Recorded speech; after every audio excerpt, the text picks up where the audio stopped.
Bonjour à toutes et à tous et bienvenue dans ce nouveau live où je vais vous présenter Sébastien qui est honneur et dirigeant de la salle CrossFit La Forge et qui va nous présenter un petit peu son parcours, ce qu'il a fait et quels résultats il a eu tout simplement en travaillant avec moi.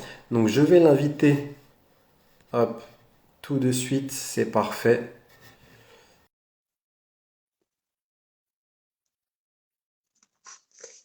Hop, donc là normalement tu as reçu l'invitation Sébastien. Ah yes. Quel parfait. Salut Sébastien, comment vas-tu? Salut Pierre, ça va? Yes, ça va très bien. Est-ce que tu m'entends bien déjà pour Ouais, commencer? ouais, nickel, je t'entends bien, et toi? Ça va? Parfait, parfait, nickel. Du coup, tu t'es mis dans la voiture pour être au calme, tranquille. Ouais, j'ai le voisin qui fait un peu de bruit, c'est un peu chiant. J'arrivais pas à t'entendre. Ok, Ouais, Pierre, super. Mais écoute, en tout cas, déjà, merci pour le temps que tu accordes à ça. Ça me fait vraiment plaisir et comme tu le sais, ça me rend vraiment beaucoup service. Et bah, écoute de rien. donc, ben, le but dans cette vidéo, ça va être de te présenter très rapidement et après, je vais te poser quelques petites questions sur ce que tu as fait avant de me connaître, sur ce que l'on fait ensemble et quel type de résultats tu as pu avoir depuis, ça fait maintenant 3 mois que l'on travaille ensemble. Ouais, depuis janvier, c'est ça, depuis début janvier, c'est ça. C'est ça, exactement, tout à fait. Bah écoute, je te laisse te présenter déjà pour commencer, me dire qui tu es, ce que tu fais, etc. Bah écoute, moi c'est simple, hein. De toute façon je m'appelle Sébastien, j'ai ouvert ma salle de CrossFit en septembre 2020, donc tout juste après le premier confinement. Donc moi j'avais passé mon BPGEPS en 2018-2019. Je suis vraiment orienté vers le CrossFit parce que ben, ça fait 7-8 ans que je pratique ça. Maintenant, donc j'ai commencé à CrossFit là, Avignon, donc Ok, juste à côté de là où je suis, hein. Voilà. Et je suis tombé dedans. En fait, j'ai retrouvé un peu les sensations quand j'étais à l'armée. C'était une période où je voyageais beaucoup, un peu à droite à gauche vis-à-vis de mon métier, et j'adorais ça. J'adorais le CrossFit. Je commençais vraiment à me renseigner, à prendre des progs un peu à droite, à gauche, à coacher vite fait, à donner des conseils, un peu aller aux personnes, aux adhérents qui étaient là, qui étaient un peu perdus. Et je me suis vraiment prêté au jeu et j'avais besoin de changer. J'ai voulu vraiment me réorienter vers autre chose. Et naturellement, ça s'est fait en fait. Je fais déjà un côté, j'étais formateur dans mes spécialités. Du coup, en fait, petit à petit, ben voilà, voilà, ça s'est fait vraiment naturellement. Voilà. Après, ok, bon, Covid oblige, ben, on s'est tous tapé le Covid. Voilà, c'était un peu merdique. Donc, moi, à ce moment-là, moi, je coachais dans une petite salle d'électrostimulation. Du coup, en fait, ben voilà, j'ai trouvé une petite salle, j'ai ouvert ma salle de CrossFit. Et du coup, ça s'est fait très très rapidement en l'espace de 2-3 mois, quoi. J'ai ouvert ma salle. Et après, bon, ok, malheureusement, ben, deuxième Covid, deuxième confinement et toutes les merdes qui s'en est suivi. Donc, ça a été ouais. une période assez très compliquée, assez Et, difficile et très compliquée. et comment est-ce que tu as vécu cette période d'ouverture? Comment est-ce que tu l'as vécu? Comment est-ce que tu t'es senti? Quels problèmes tu avais? Ah ben je savais pas trop dans quoi je me lançais, donc ça a été des grosses périodes de remise en question et quoi que ce soit, et ça a été assez difficile parce que j'avais strictement aucune vision de ce que sur mon avenir en fait. Je partais vraiment de zéro, donc il fallait que je fasse un peu mes preuves, fallait que je démarre sur une nouvelle communauté, donc il fallait dépêcher des gens un peu à droite à gauche. J'avais j'ai aucune en fait formation marketing, commerciale ou autre. Donc j'y allais qu'avec mon expérience professionnelle, mon bagou personnel et, ouais, et puis voilà quoi. Donc je suis allé avec ma bite et mon couteau comme on dit et puis voilà. Ouais. Ok. Et du coup, qu'est-ce qui t'a poussé à rejoindre mon programme déjà? Ben la première chose en fait c'était ton petit message sur Insta.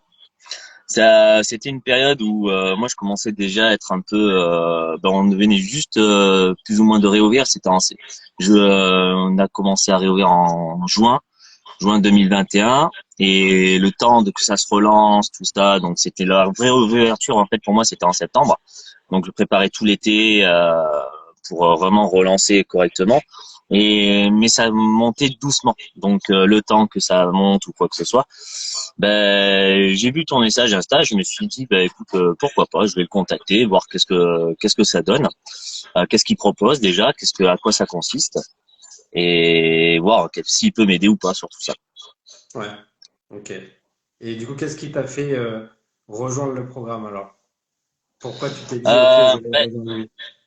j'ai discuté vite fait quand même avec les personnes que tu m'as données. Donc il y avait Hugo et je sais plus qui Ouais, s'appelle qui tu Emmanuel sais. aussi. Emmanuel, voilà, de Ouais. CrossFit 8. Non, non, je pense peut-être ça, non. Et du coup, en fait, discuter une bonne vingtaine de minutes avec eux, ça m'a convaincu quand même. Ça dit, bah écoute, ça a l'air vraiment pas mal. De toute façon, j'étais plus ou moins convaincu de ce que tu me disais, hein. Parce que j'en avais besoin. C'était quand même ton domaine d'expertise, donc moi je te faisais confiance par rapport à ce que tu me disais, ce que tu me racontais, par rapport aussi à eux ce qu'ils me racontaient. Donc voilà. Donc je savais très bien qu'il y avait des points d'amélioration, des points clés sur les points où je pêchais un petit peu et sur des choses que tu pouvais vraiment m'apporter beaucoup. Voilà. Après, moi, ce qui m'a au départ ralenti, c'était vraiment forcément le tarif, parce que c'était une période où c'est toujours la période où j'ai toujours manque de fonds en fait, et j'avais ce problème de dire putain si je me lance, tout ce que j'ai mis pour l'instant de côté qui me permettait en fait de prévoir, d'anticiper, je n'aurais plus en fait. Du coup, j'ai pris le risque. J'ai dit bah écoute c'est pas grave, je prends quand même le risque, je me lance. Et on verra bien avec bien tu pourras. Voilà, ça marche pas. J'aurais testé, j'aurais fait quelque chose. Voilà. Ok. Et bah, du coup, est-ce que ça fonctionne? C'est... Écoute, ça fonctionne très très bien. C'est-à-dire que actuellement le résultat que j'ai, je t'avoue, c'est quand même grâce à toi. C'est quand même quelque chose qu'on a mis en place. Je l'aurais peut-être eu, mais pas aussi rapidement. Ouais. Ça aurait mis sûrement plus longtemps. Je pense que ça aurait mis bien 6 mois supplémentaires. Ouais. Voilà. Donc, mais voilà, tu sortir aussi de sa zone de confort, comme on le fait chaque fois qu'on s'entraîne, chaque fois qu'on fait des WOD, c'est aussi ça de pousser du coaching, de pousser au cul sur des gens, sur des choses que on n'aurait pas eu vision de faire, on n'aurait pas tenté parce que je sais pas, ça va marcher, je me sens pas crédible, ce genre de choses, des petites questions des merdes, enfin voilà. Et du coup, le fait que t'as une personne qui te suit, fait ci, fait ça, tu te sens quand même l'obligation de le faire. Puis bon, tu tentes, quitte à passer pour ridicule, mais pour être ridicule, mais au moins tu le fais. Et de toute façon, le ridicule ne tue pas. De toute façon, voilà, Exactement. ça paye hein, en final, donc c'est cool. Ok. Et tu peux me dire en termes de chiffres ce que tu faisais en nombre de ventes mensuelles avant de me connaître? En termes d'adhérents, tu veux dire, ou enfin de rentrée d'adhérents par mois? Ouais, en termes de nouvelles ventes, en fait, donc de nouveaux adhérents tous les mois, qu'est-ce que tu faisais avant de me connaître? Je faisais quand même, j'arrivais à faire en moyenne entre 3 et 5 nouveaux adhérents. Euh, voilà, vraiment qualifié par mois avant toi. Et maintenant, j'en suis aux alentours. J'ai quand même multiplié par deux. Facile. Ouais, facile, parce que déjà, juste la semaine dernière, t'en as fait 12. Ouais, voilà. Moi, j'en ai encore Donc, fait deux encore ah en bah, début de semaine, mais bon, voilà. ouais. Donc, tu vois, c'est bien. C'est bien, c'est quand même. On a fait. T'es passé donc, entre 3 et 5 tu m'as dit. Donc, t'as fait x2, x3, quoi. Ouais, voilà, c'est ça. C'est ça. Ouais, Mais après, il y a des périodes creuses, c'est-à-dire que ce que bien j'ai mis sûr. en place pour la semaine dernière, en fait, je l'avais déjà mis en place pour les semaines d'avant. En fait, il y a toujours un temps de latence entre le fait d'appeler les gens, d'envoyer des mails, envoyer des messages, téléphoner, laisser des messages, attendre les retours, après, voilà. Ça laisse tout le temps un laps de temps, en fait, donc c'est jamais immédiat. Et il y a que de très rares fois où j'ai une personne, ah, c'est bon, je suis libre, disponible aussi, je viens essayer ce soir, ou je viens essayer dans demain ou quoi que ce soit. Non, c'est toujours été, pas de souci, je viens la semaine prochaine, je suis dispo, enfin voilà. Donc ça a toujours été là, une temps de latence, donc c'est pour ça que là j'ai réussi à avoir les 12 personnes qui sont, Ouais, et puis les gens généralement ils aiment pas venir seuls, donc ce qui fait qu'ils viennent avec des copains, avec des amis ou quoi que ce soit. Donc ça aide énormément aussi. exactement, exactement. Et comment tu te sens maintenant par rapport à ce que tu faisais avant, par rapport à tout ce que tu as pu déjà vivre? Comment tu te sens Déjà pour plus toi, à pour l'aise, ton avenir, pour ta salle, etc. déjà plus à l'aise, plus rassuré déjà.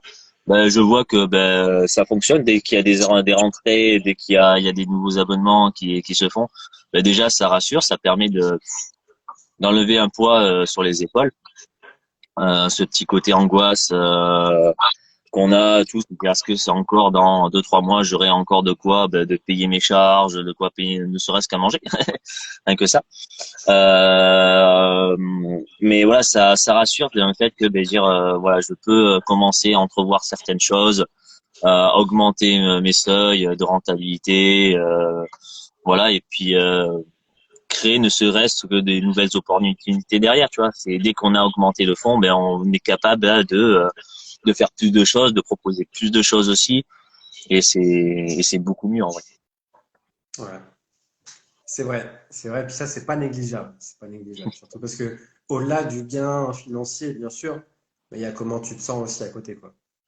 Ouais, mais c'est surtout ça, c'est-à-dire que je pense qu'à un moment donné, chaque owner s'est posé la question, on dit putain mais comment je vais faire, ça rentre pas, qu'est-ce qui se passe, qu'est-ce que je dois faire, pourquoi je suis dans la merde, enfin qu'est-ce qui va pas, que ça marche à la fois, il y a des contextes qui est hors de contrôle, ça dépend vraiment pas de nous. Le fait que ça rentre, le fait qu'on se voit, bon, on met des choses en place, mais c'est jamais dans l'immédiat.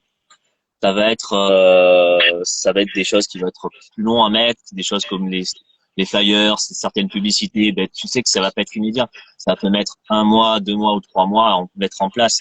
Mais il y a des choses qui doivent être assez rapides et assez concrètes pour que, mentalement, ça t'enlève une charge mentale, ça puisse te poser et commencer ensuite, engranger d'autres choses derrière. C'est ça. Et puis surtout, je me souviens, dès le premier mois qu'on a commencé à travailler ensemble, tu as fait 19 nouveaux contrats. Dès le premier mois. Ouais. Entre tout ce qui est parrainage, etc. Je me souviens que c'était ça tes chiffres. C'était donc tu avais fait 19 nouveaux contrats. C'était pas forcément lié à la publicité, mais c'était plus le travail en interne que l'on avait fait avec tes propres clients déjà actuels. Et tu en avais fait 19 nouveaux dès le premier mois déjà. Ça a été assez rapide, mais ça, c'était grâce, en fait, au système de gestion de publicité de Facebook, alors que moi je faisais juste booster l'application. Et c'est Ouais, vrai que le fait d'avoir une connaissance plus poussée sur les réseaux sociaux, sur la communication, ça aide beaucoup. Ça aide beaucoup. C'est là en fait où je continue d'ailleurs avec l'ensemble des prospects que je ne lâche pas et que j'appelle. Enfin, ça bouffe du temps, ça bouffe beaucoup d'énergie. Voilà, mais ça rapporte ne serait-ce que voilà, peut-être on passe peut-être 10-15 appels par jour ou une cinquantaine dans la semaine. Si on a réussi à en avoir 5-6, des retours avec ne serait-ce que 3-4 rendez-vous pour la semaine, mais c'est toujours ça de prix en fait. Voilà, mais c'est vrai que c'est un bout de temps, quoi. C'est un bout de temps, ça bouffe de l'énergie. exactement, tout à fait. Ok. Et une dernière question pour toi, parce qu'en fait, comme tu le sais, je prospecte beaucoup sur Instagram, comme je suis allé te démarcher toi quand on s'est parlé pour la première fois. Et j'ai beaucoup de personnes qui pensent que je ne suis pas réel, qui pensent que je suis un fake, qui pensent que tous les témoignages que je fais, c'est du faux, parce qu'en fait, ils me voient que sur Instagram et ils ne me voient pas en vrai. Donc, Ouais. comme toi, tu es passé par cette phase-là, bah, qu'est-ce que tu pourrais dire à ces personnes-là qui pensent ça aujourd'hui? Je sais pas si tu une intelligence artificielle, si tu existes, hein, c'est toujours pareil, hein, on sait pas. Peut-être, ouais, t'as un programme, hein, voilà. Non, mais même, c'est vraiment dur. Je pense que faire ce que tu fais, c'est vraiment pas facile. Proposer, démarcher aux gens, justement qu'eux-mêmes puissent ensuite se démarcher à leur tour, c'est vraiment pas évident. Mais c'est un cap à franchir. C'est-à-dire que si à un moment donné, il faut vraiment se poser les questions avant que ça soit trop tard. Si on peut dire comment je peux faire pour booster mon chiffre d'affaires ou quoi que ce soit, il faut pas hésiter à faire appel à quelqu'un qui a assez des connaissances, qui connaît vraiment les mêmes problématiques. Donc c'est cool parce que toi t'as été plus ou moins honneur, t'as géré une box, donc tu connais vraiment les problématiques, vraiment les vrais besoins. Donc en fait tu es beaucoup plus impacté et touché et investi quand t'as affaire à une même personne qui a connu les mêmes problèmes que toi. Voilà. Après avec ton bagage professionnel et aussi tes connaissances, donc du coup voilà, du coup ça marche tout seul en fait. Ce que tu proposes, ça reste quand même assez véridique. Voilà. Même si ça, on peut dire c'est quand même un coût, mais le coût quand même est vite rentabilisé, comme tu disais, au niveau de la totalité de l'année. Donc c'est vraiment pas Ouais. à négliger. c'est pas du vent, effectivement, et ça, je t'en remercie parce que vraiment, ça a quand même pas mal m'aider. Et comme j'ai dit, hein, ce qu'on a mis en place, ben, tout seul, je l'aurais peut-être pas fait, pas de cette manière-là, et ça aurait été mis peut-être deux, trois fois plus de temps, en fait, et ça aurait retardé, en fait, l'inévitable.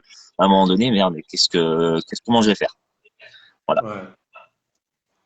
Bah, c'est vrai, et puis moi, ça me fait vraiment plaisir parce que j'ai vraiment à cœur d'aider un maximum de personnes, comme les honneurs qui ont à cœur d'aider un maximum de personnes à changer leur vie puis à se transformer.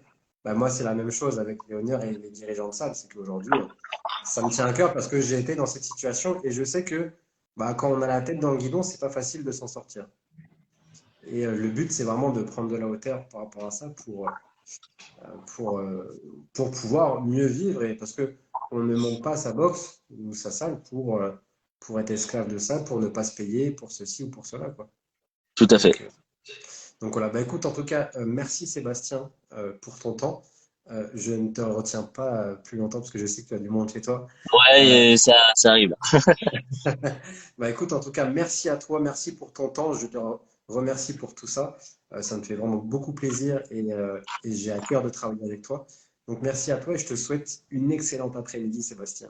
Bah écoute, merci Pierre de ton temps, merci pour tout, merci de ton aide, et je te souhaite une excellente après-midi aussi. Yes, merci à toi, ciao, ciao. Allez, ciao, ciao.